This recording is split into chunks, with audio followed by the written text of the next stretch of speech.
शिवसेनेच्या पक्ष आणि चिन्हावरती 12 नोव्हेंबरला सुनावणी। स्थानिक स्वराज्य संस्थांच्या निवडणुका असल्यामुळे लवकर सुनावणी घ्या, ठाकरेंच्या शिवसेनेचे वकील कपिल सिब्बल यांचा युक्तिवाद।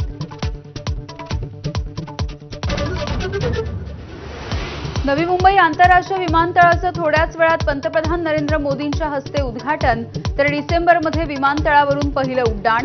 पंतप्रधान मोदी नवी मुंबई विमानतळावरती दाखल।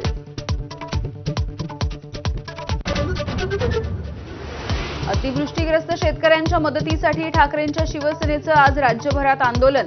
शेतकऱ्यांना हेक्टरी 50,000 रुपये मदत देण्याची मागणी।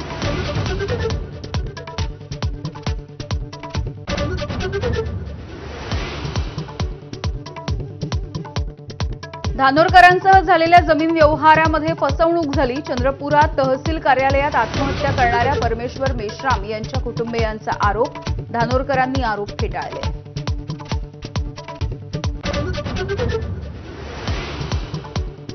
नाशिकच्या सातपूरमध्ये झाड कापण्याच्या कटरवरून गाडी गेल्यामुळे इंधन टँक फुटला। 7 ते 8 नागरिक गंभीर भाजले। जखमींमध्ये 4 वर्षाच्या बालकाचा समावेश। अक्षय शिंदेचं एन्काउंटर करणाऱ्या पोलिसांना सरकारनं नेमलेल्या भोसले आयोगाकडून निर्दोषत्व। स्वसंरक्षणासाठी पोलिसांनी गोळ्या झाडल्याचा पोलिसांचा दावा मान्य।